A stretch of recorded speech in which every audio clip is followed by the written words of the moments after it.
주의 사랑 안에서가 너무 감동이었습니다. 이 거룩한 주일에 이곳에 오신 여러분 모두에게 큰 은혜가 넘치시기를 바랍니다. 우리 주위분 바로 옆에 있는 분 딱 두 사람과 주님의 이름으로 사랑합니다 한번 인사를 나누시죠.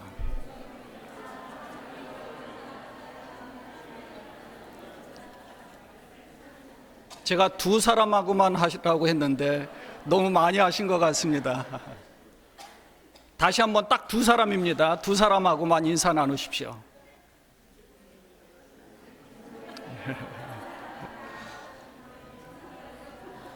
주님의 이름으로 사랑합니다. 이 두 사람을 이번 한 주간 동안 중보 기도를 꼭 해주시기를 바랍니다. 딱 두 사람입니다. 다음 주에는 또 다른 사람하고 이제 중보 기도를 하시고요. 항상 서로에 대한 관심을 가지시고 사랑을 나누는 그리스도 안에서의 형제 자매가 되었으면 좋겠습니다. 제가 인터넷을 통해 아주 감동을 받은 좋은 시가 있어서 소개를 하겠습니다. 시인데 우리 혹자는 윤동주 시인이 쓴 시라고도 하고 또 어떤 분은 뇌성마비 시인인 김준엽 씨의 작품이라고도 합니다.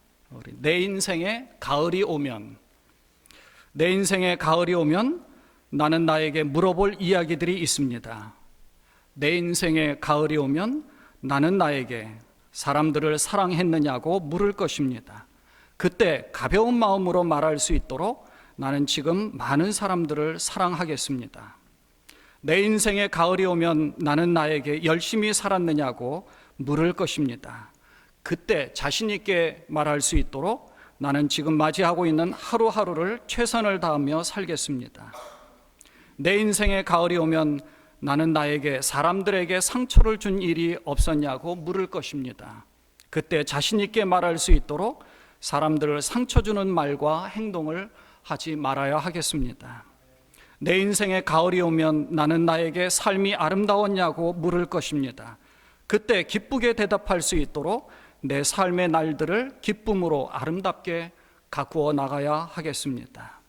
내 인생에 가을이 오면 나는 나에게 어떤 열매를 얼마만큼 맺었느냐고 물을 것입니다. 내 마음밭에 좋은 생각의 씨를 뿌려 좋은 말과 좋은 행동의 열매를 부지런히 키워야 하겠습니다. 내 인생에 가을이 오면, 여러분의 인생에 가을이 오면 이런 고백을 할 수 있었으면 좋겠습니다. 여러분 지난 한 주간의 삶 가운데서 쉐마의 정신으로 살으셨습니까? 마음을 다하고 뜻을 다하고 힘을 다하여 여호와 하나님을 사랑하시며 사셨습니까? 이게 사실 생각만으로는 잘 안 됩니다. 사람이 변화한다는 것이 정말 어렵습니다. 어쩌면 불가능한 것 아닌가 싶을 정도로 변화하는 것이 정말 어렵습니다. 예수님을 따르던 수많은 사람들이 예수님의 표적과 기사를 보았음에도 예수님을 믿지 못했습니다. 이스라엘 백성들은요, 출애굽 당시에 10가지의 재앙을 직접 경험을 했습니다. 그리고 자기들은 하나님께서 지켜주신 것을 경험했습니다. 근데 출애굽 여정 가운데서 조그마한 일 가운데서도 조금만 부족하면 모세를 향하여서, 하나님을 향하여서 원망하고 불평한 일이 너무나 많이 있었습니다. 이게 우리의 모습입니다. 한밤중에 예수님을 찾아온 니고데모에게 예수님께서는 사람이 물과 성령으로 거듭나지 아니하면 하나님의 나라에 들어갈 수 없다라고 말씀하십니다. 육으로 난 것은 육이요 영으로 난 것은 영이라고 말씀하셨죠. 그러니까 예수님이 십자가 위에서 능력을 발휘해서 내려오셨어도 이스라엘 백성들은 믿지 않았을 것이고, 또 눈에 보이는 기적 같은 일이나 엄청난 일을 보여주셨다 해도 그다지 큰 변화는 없었을 것이라는 겁니다. 왜냐하면 육으로 난 것은 육이요 영으로 난 것은 영이기 때문에 그렇습니다. 눈에 보이는 기적은 단순히 눈에 보이는 것으로 끝난다는 것입니다.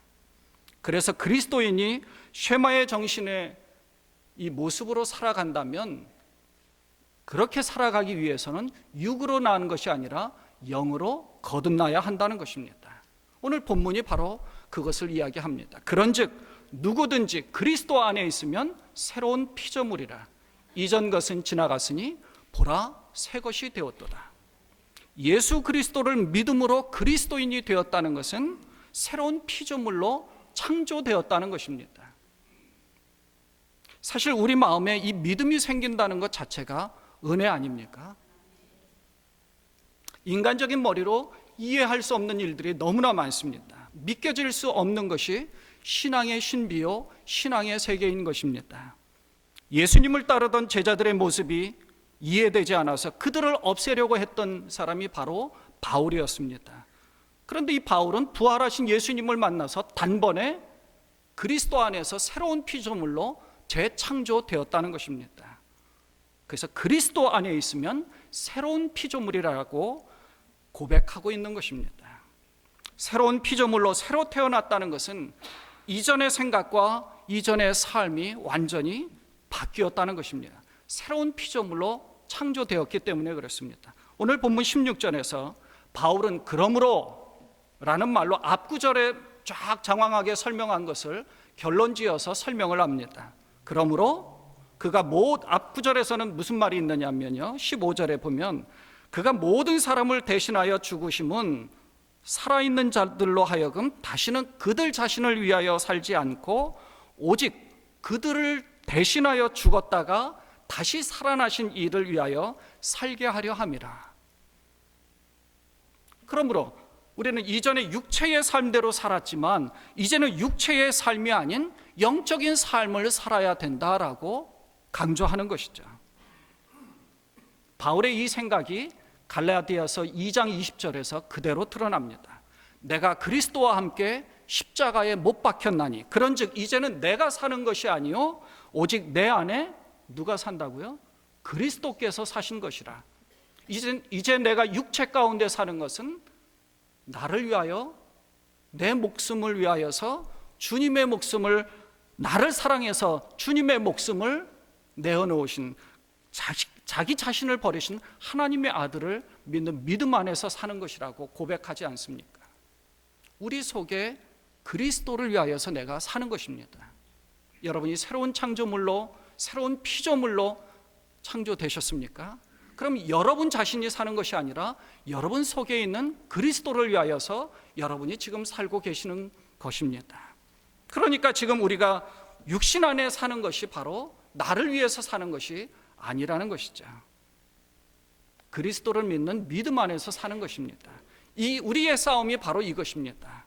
예수를 믿는다고 해서 육체대로 살 것이냐, 육신의 삶을 따를 것이냐, 영적인 삶을 따를 것이냐 하는 것이 우리의 선택입니다.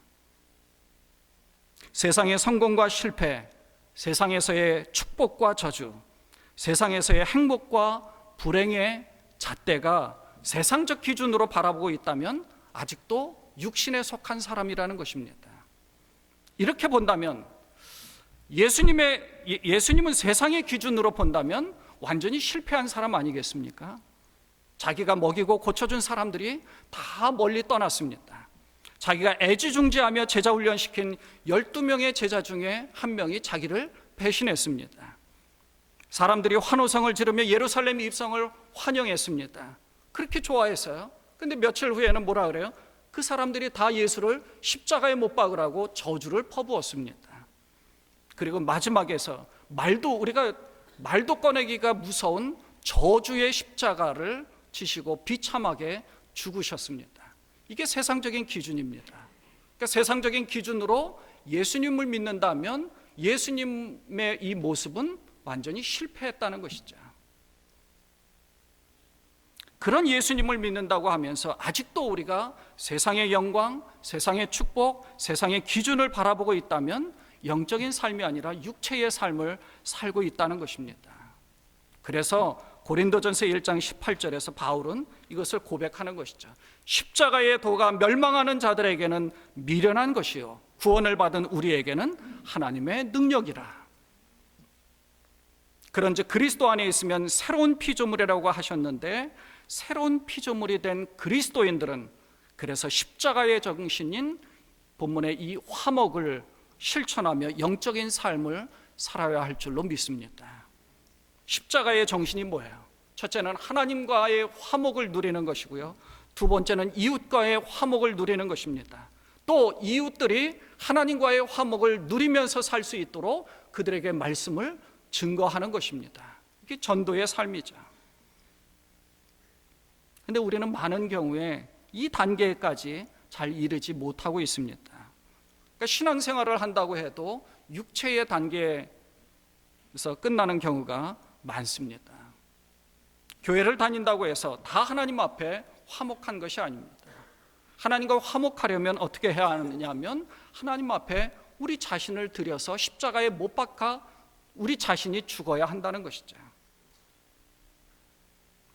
신앙의 내용을 가지고 분별하고 배려해서 그들로 하여금 차츰차츰 그 신앙의 단계가 업그레이드 되도록 도와주는 것도 사실 우리에게 필요한 것입니다. 신앙의 단계가 있지 않습니까? 제가 처음 이제 신학교를 갔을 때는 왜 여러분 마라톤 타자기로 이렇게 그 타자기를 치지 않습니까? 리포트를 칠 때 이 마라톤 타자기로 해서 그 글자가 틀리면은 화이트로 이렇게 지운 다음에 이렇게 백스페이스로 해서 다시 치고 그랬어요. 근데 그때쯤에서 무엇이 나왔느냐 하면 전동 타자기가 나왔습니다. 한 줄이 메모리가 되는 거예요. 그 메모리가 되는 그 전동 타자기를 사용하는데 나는 그 마라톤 타자기로 한참 딱딱딱딱 치고 있는데 자기는 틀려도 그거를 한 줄 저장할 수 있기 때문에 자기는 괜찮다고 누가 이제 자랑을 해요. 근데 얼마 지나지 않아서 나는 이게 한 줄 메모리가 아니라 5줄이 메모가 할 수 있는 5줄 메모된다고 너무 좋아하는 거예요. 근데 바로 얼마 지나지 않아서 나는 아예 한 페이퍼 자체를 다 메모할 수 있는 컴퓨터, 그때 286이 나오고 386이 막 나오는 그 시대였습니다. 컴퓨터 자체로 이 레포트를 다 저장할 수 있다. 와, 너무 기뻐하는 거죠. 그러니까 업그레이드가 차츰차츰 되는 것입니다. 우리 신앙생활도 마찬가지입니다. 마라톤 타자기로 따다다닥 해서 정말 그것이 힘든 과정도 있지만 차츰차츰 업그레이드 되는 것이죠. 근데 그 업그레이드 되는 과정이 나 혼자서 참 힘듭니다. 누군가의 도움도 받아야 되고요. 주님의 인도하심을 받아야 됩니다. 근데 좀 업그레이드 되신 분들은 신앙적으로 약한 분들을 좀 업그레이드 할 수 있도록 도와주셔야 하는 것입니다. 고린도 교회도 이 음행의 문제와 당파 싸움으로 인한 분열의 문제가 너무 많이 있었습니다. 바울은 여기에 대해서 예수를 육체로 보지 말라고 이것을 이야기하는 것입니다. 왜냐하면 바울 자신도 예수를 이전에 육체대로 예수님을 보았거든요. 육체대로 생각한다면 바울도 전혀 부족할 것이 없었던 사람입니다. 세상 가운데서 남부럽지 않은 모든 사람들이 부러워할 만한 그런 사람이었습니다. 그러나 그리스도로 인해 하나님 앞에 하나님과 화목하게 된 이후에 완전히 영적인 사실들을 깨닫게 되었다는 것입니다. 그래서 빌립보서에서 이것을 고백하죠. 내가 열심으로는 교회를 박해하고 율법의 의로는 흠이 없었던 자다라고 이야기합니다. 그러나 무엇이든지 내게 유익하던 것을 내가 그리스도를 위하여 다 해로 여겼다. 바울은 이것을 고백해요. 빌립보서 3장 8절에 보니까 또한 모든 것을 해로 여김은 내 주 그리스도 예수를 아는 지식이 가장 고상하기 때문이라. 내가 그를 위하여 모든 것을 잃어버리고 배설물로 여김은 그리스도를 얻고 그 안에서 발견되려 함이니 내가 가진 의는 율법에서 난 것이 아니요 오직 그리스도를 믿음으로 말미암은 것이니 곧 믿음으로 하나님께로부터 난 의라라고 고백합니다. 예수를 아는 지식이 가장 고상하기 때문에 세상 가운데에서 쌓아왔던 모든 명성과 학문과 지식과 자기의 경험들을 다 배설물로 여기고 자기의 주장이 아니라 그리스도 안에서 새로 태어난 자기를 고백하면서 하나님과 화목을 누리면서 살고 있다고 고백하는 것입니다. 이런 고백이 여러분에게도 있기를 바랍니다. 율법으로는 흠이 없는 자였지만 율법으로는 불가능한 것이 그리스도를 믿음으로 의인이 되었다라고 고백하는 것입니다. 이것이 칭의입니다. 우리 모두는 정말 하나님 앞에 율법으로는 의인이 될 수가 없습니다. 오늘 본문은 그래서 화목이 중요한데 본문에서 이 화목을 강조하고 있는 것입니다. 18절에 보면은요, 그리스도로 말미암아 하나님이 우리와 화목하게 해주셨고 또 우리에게 화목하게 하는 직분을 주셨다라고 2번 반복해서 말씀하고 있습니다. 또 19절을 보면은요, 세상을 자기와 화목하게 하시며 화목하게 하는 말씀을 우리에게 부탁하셨다 하고 2번 또 반복해서 말씀합니다. 그리고 20절에 가서는 그리스도를 대신하여 간청하노니 너희는 하나님과 화목하라 하고 강력하게 권고하고 있습니다. 그리스도를 대신하여 간청하노니 너희는 하나님과 화목하라.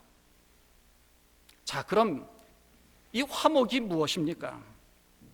이 헬라 신학적인 용어로 카탈라게라고 하는 이 말은 화해라는 말입니다. 영어로 reconciliation이라는, 그러니까 어떻게 보면 friendship with God이라는, 하나님과 절친한 관계 가운데 있어라. 하나님과의 우정 관계, 친구 관계, 친밀한 관계를 형성하라는 것이죠. 이것이 이제 화목의 단계, 화해의 단계입니다. 그러니까 하나님 앞에 더 깊은 관심을 가지라는 것이죠. 우리가 내 베프라고 이야기하지 않습니까? 베스트 프렌드다라고 그러면 그 친구하고는 허물 없이 자기의 모든 것을 다 털어놓습니다. 관심을 갖습니다. 보고 싶은 거죠. 하나님 앞에 더 깊은 관심을 갖는 것이 바로 화목이라는 것입니다. 그래서 우리는 말씀 묵상과 기도에 힘써야 하는 것이 바로 하나님과 화목하는 지름길이라는 것입니다. 하나님과 인간 사이에는 화해가 되지 않고 단절 상태에 있었습니다. 모든 인간은 죄의 결과로 죽는 것이 인간에게 정해진 운명이었습니다. 하나님과 우리 사이는 완전히 분리되어 있었지 않습니까? 하나님과 분리된 상태에서는 참된 평화도, 안식도, 기쁨도, 참된 생명도 얻을 수 없었습니다. 왜냐하면 오직 하나님과 화목해야만 이것을 얻기 때문에 그렇습니다. 그러니까 하나님과 분리된 상태에서는 얻을 수가 없는 거였어요. 그러면 어떻게 하나님과 화목을 이룰 수 있었느냐? 구약시대에는 그래서 양을 잡고 소를 잡아서 번제를 올려서 하나님과 이 화목 제사를 드리는 것입니다. 율법을 지켜서 하나님과 화목을 시도했습니다. 하지만 100% 만족스럽게 참 생명을 얻지 못했었습니다. 그래서 이제 구약 시대는 우리는 그게 모형의 시대, 그림자 시대라고 이야기를 합니다. 그림자 시대에는 모형은 100% 완벽한 것이 아닙니다. 희미하게 모양과 윤곽만 대충 알 뿐입니다. 우리가 하나님 앞에 모든 것을 드리고 노력하는 것은 하나님의 마음을 돌리고 용서받기 위한 것이 우리가 하나님 앞에 드리는 것이거든요. 근데 모형 가지고는 안 되는 것이었습니다. 여기에 대해서 하나님께서는 이 그림자처럼 희미하고 모형이 된 것을 완전히 보여주신 것이 신약시대의 예수님인 것입니다. 우리에게 큰 은혜를 베풀어 주셨죠. 여러분 본문 19절을 보겠습니다. 여러분 19절을 보면요, 이렇게 써 있어요. 곧 하나님께서 그리스도 안에 계시사 세상을 자기와 화목하게 하셨다라고 기록하고 있습니다. 그리스도 안에 계셔서 세상을 자기와 화목하게 하셨다라고 말씀하고 있습니다. 여기서 아주 중요한 사실을 우리에게 2가지를 알려주시죠. 하나는 그리스도가 하나님과 우리 사이를 연결시켜주는 통로라는 사실이고요. 2번째는 하나님이 예수님을 통해 우리 인간과 화해를 시도하셨다는 것입니다. 그러니까 내가 가는 것이 아니라 하나님이 찾아오셔서 우리와 화해하시려고 찾아오신 하나님이라는 것입니다. 이게 얼마나 큰 은혜입니까? 내가 잘나서가 아니고 내가 똑똑해서가 아니고 내가 뭔가 하나님 앞에 드려서가 아닙니다. 하나님이 우리를 불쌍히 여기셔서 찾아오신 것입니다. 누구를 통해서요? 예수 그리스도를 통해서요. 우리가 얼마나 귀한 존재입니까? 하나님은 우리를 버려두시지 않습니다. 하나님이 우리를 비참한 상태로 두시지 않는다는 것입니다. 구약시대에는 율법을 지키고 의무를 이행해서 구원을 받으려고 하는 그림자 시대였다면 신약 시대 이후에는 예수님으로 인해서 하나님과의 화해가 이루어져서, 화목이 이루어져서 하나님과 우리 사이에 막힌 담이 허물어졌습니다. 예수님이 십자가에서 죽으심으로 성소의 휘장이 둘로 갈라지는 그런 상징적인 의미가 우리에게 큰 상징이 된 것이죠. 지금까지도 이어지는 것이, 성소의 휘장이 갈라졌다, 그것은 하나님과 우리 사이에 막힌 담이 다 허물어졌다는 것입니다. 하나님이 우리에게 찾아오셨고요, 우리는 하나님 앞에 직접 나아갈 수 있다는 것입니다. 직접 나아갈 수 있다는 것은 하나님의 말씀을 직접 들을 수 있는 것이고, 하나님 앞에 우리가 기도를 직접 올릴 수 있었다는 그 사실을 이야기하는 것입니다. 이것이 십자가 정신의 첫 번째인 하나님과의 화목을 누리며 사는 것이고요, 두 번째는 18절에 보면 우리에게 화목하게 하는 직분을 주셨다고 말씀하십니다. 또 19절에 보면 화목하게 하는 이 말씀을 누구에게 부탁했다고요? 우리에게 부탁했다는 거예요. 그래서 우리는 이 화목의 직분을 잘 감당해야 합니다. 바울은 그리스도를 믿음으로 새로운 피조물이 되어서 자기 자신이 주님과의 화목을 이루었을 뿐만 아니라 다른 사람들이 하나님과의 화목을 잘 이루기 위하여서 자기 자신을 들여서 이 일을, 이 사명을 감당했습니다.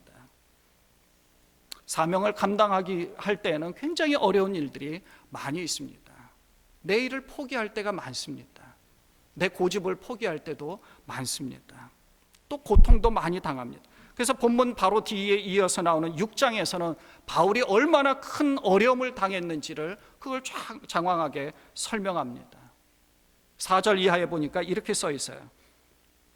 오직 모든 일에 하나님의 일꾼으로 자처하여 많이 견디는 것과 환난과 궁핍과 고난과 매맞음과 갇힘과 난동과 수고로움과 자지 못함과 먹지 못함 가운데 있다고 바울은 이런 고백을 하고 있어요.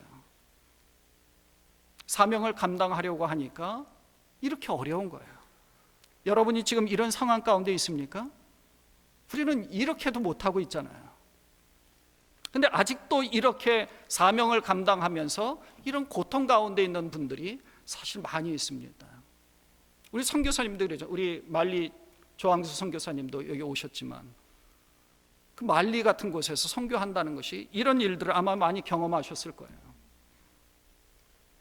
이것이 우리가 선교사들을 위해서 기도해야 될 이유고, 내가 가서 직접 이 사명을 감당해야 되는데 이 사명을 감당하지 못하면 우리가 그들을 위해서 중보 기도해야 할 이유인 것입니다. 이게 우리도 사명을 감당하는 것이죠. 그런데 바울은 6절과 7절에서 이 어려움과 고통을 어떻게 이겨냈는지를 설명합니다. 6절에 보면 깨끗함과 지식과 오래 참음과 자비함과 성령의 감화와 거짓이 없는 사랑과 진리의 말씀과 하나님의 능력으로 의의 무기를 좌우에 가지고 사역할 수 있었다고 강조하고 있습니다.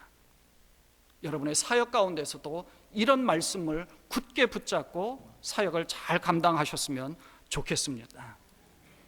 마지막에 여기 20절 후반부에 보면 바울은 그래서 이렇게 강조합니다. 그리스도를 대신하여 간청하노니 너희는 하나님과 화목하라. 하나님과 화목하라. 우리가 육체가 아니라 영성의 눈을 뜨고 관심을 가지라는 것입니다. 말씀에 관심을 가지고 말씀 안에 있을 때 성령께서 우리에게 말씀해 주십니다. 왜냐하면 성령의 역할이 바로 이것이기 때문에 그래요. 성령은 우리 안에 있는 말씀들을 생각나게 하고요, 깨닫게 해주십니다. 말씀을 읽을 때에 이것이 그렇구나 하고 갑작스럽게 깨닫게 해주는 경우가 있습니다. 여러분, 우리가 이제 많이 듣고 잘 아는 4세기의 성 어거스틴의 이야기입니다. 굉장히 방탕한 생활을 했었습니다. 어머니 모니카가 이 아들을 위해서 눈물로 밤낮 가리지 않고 기도를 했죠.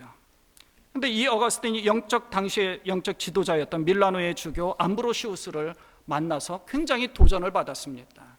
물론 당시에 이제 만이교에 빠지기도 했었고요. 근데 말씀에 가능 도전을 받았다가 그러다가 이제 정원을 산책을 하는데 어디선가 뭔가가 노래소리가 들리는 것 같아요. 어린아이가 노래하는 그 노래소리가 펴서 읽어라 하는 노래소리가 들리는 듯 합니다. 그래서 집 안에 들어가서 성경을 펼쳤는데 그때 마침 로마서 13장 13절의 말씀이 눈에 들어온 겁니다. 낮에와 같이 단정히 행하고 방탕과 술 취하지 말며 음란과 호색하지 말며 쟁투와 시기하지 말고 오직 주 예수 그리스도로 옷 입고 정욕을 위하여 육신의 일을 도모하지 말라. 어거스틴이 그 말씀에 완전히 깨닫고 새롭게 다시 새로운 피조물로 창조되었습니다. 완전히 변화되었죠. 강하게 말씀이 임재되었던 것입니다. 그래서 나중에 훌륭한 신학자요 성자에까지 이르게 되었다는 것입니다. 하나님의 강권적인 역사하심이 있었지만 깊은 영적 울림에 대한 갈급함과 영성에 대한 관심이 그래서 중요하다는 것입니다. 고행으로 율법의 의를 쌓으려고 했던 마틴 루터도 마찬가지 아닙니까? 자기가 고행으로 이 계단을 하나하나 108계단을 무릎으로 올라가는 가운데서 중간에 로마서의 말씀이 딱 떠오른 것입니다. 오직 의인은 믿음으로 말미암아 살리라라는 이 말씀이 마음속에 확 들어온 거예요. 그 얘기는 무엇입니까? 이미 루터가 말씀을 알고 있었다는 것입니다. 그러니까 그런 고행으로 하나님의 의를 자기가 쟁취하려고, 하나님의 의는 하나님 앞에 구원은 이런 고행을 통하여서 얻을 수 있다라고 생각해서 율법으로 말미암아 의를 얻으려고 했다가 그것이 아니구나, 하나님의 말씀으로 말미암아 의를 얻을 수 있는 것이구나, 그리스도를 믿음으로 말미암아 이렇게 되는 것이구나 깨닫게 된 것이죠. 요한 웨슬레가 말씀으로 깨닫고 나서 규칙적으로 사람들을 모아서 계속 사람들이 함께 모여서 말씀을 연구하였고 기도하였습니다. 그 메도디스트라는 것이 규칙쟁이라는 말 아닙니까? 규칙적으로 계속 모인 것입니다. 그리고 영국 사회를 변화시킨 것이죠. 여러분 규칙적으로 잘 모이고 계십니까? 규칙적으로 여러분 말씀을 잘 공부하고 계십니까? 우리가 하나님 앞에 주일 예배 와가지고 예배 가운데서 의를 얻을 수 없습니다. 하나님과 화목한다는 것이 굉장히 부족합니다. 그래서 우리는 평소에 큐티 말씀 묵상을 하는 것이고요, 그리고 기도하는 것입니다. 내가 그것을 할 수 있다? 오케이. 나 혼자서도 할 수 있다면 여러분 자신도 여러분 혼자서 하시면 됩니다. 근데 혼자서 할 수 없다? 그럼 누군가의 도움을 받아야 되는 것이죠. 여러분보다 신앙적으로 좀 더 성숙하신 분들, 그 윗부에 있는 분들과 함께 규칙적으로 모여서 기도하고 기도의 도움도 받고 그리고 말씀의 도움도 받고 내가 그리스도의 제자가 되기 위하여서 훈련하고 연습하고 경건에 이르기를 연습하는, 모양만 있는 것이 아니라 경건에 이르기를 연습하는 이런 모습이 우리에게 필요하지 않겠습니까? 이것이 바로 하나님과의 화목입니다. 여러분 성경에 특별히 야곱의 하나님이라는 말이 많이 나옵니다. 야곱의 하나님. 왜 아브라함의 하나님이라는 말과 이삭의 하나님이라는 말보다도 야곱의 하나님이라는 말이 왜 더 많이 나올까요? 그것은 야곱이 마지막에 말년에 애굽의 바로왕 앞에서 130세가 되었는데 그때 내 인생이 험악한 세월을 보냈다라고 고백하고 있는데요, 그 험악한 세월의 여정 내내 하나님과의 깊은 화목을 도모하고 있었다는 것입니다. 영적 관심을 가지고 있었다는 거예요. 그래서 형 에서로부터 눈에 보이는 팥죽 한 그릇을 주고 눈에 보이지 않는 장자권을 산 것입니다. 그래서 아버지의 축복을 받았습니다. 아버지의 축복 기도를 받았는데 눈에 보이지 않잖아요. 에서에게 쫓기듯이 도망치는 가운데서 베델에서 하나님을 만나는 영적 체험을 합니다. 야복강가에서 하나님의 천사와 씨름을 합니다. 그래서 환도뼈를 천사가 쳤는데 그 뼈가 부러지는 가운데서 육신으로는 쩔뚝쩔뚝대는 신세가 되었습니다. 그러나 영적으로는 이스라엘로 이름이 바뀌는 놀라운 축복을 받지 않았습니까? 이것이 영적 관심입니다. 그래서 하나님의 얼굴을 바라보고 하나님을 만나 하나님의 임재를 경험하고도 내가 살았다 해서 하나님의 얼굴이라는 이름의 분이엘이라고 그 장소를 명명했습니다. 하나님과 만나서 내가 겨루어 싸워 이겼다, 이스라엘입니다.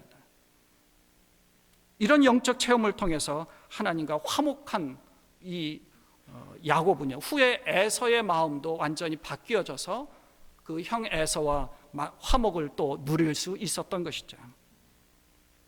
이런 영적 관심이, 영적 하나님과의 화목이 여러분 가운데 있으시기를 주님의 이름으로 축원을 드립니다. 일전에 소개해드렸던 영적 지도자 헨리 나우엔이 영혼의 양식에서 이런 아주 좋은 말을 했습니다.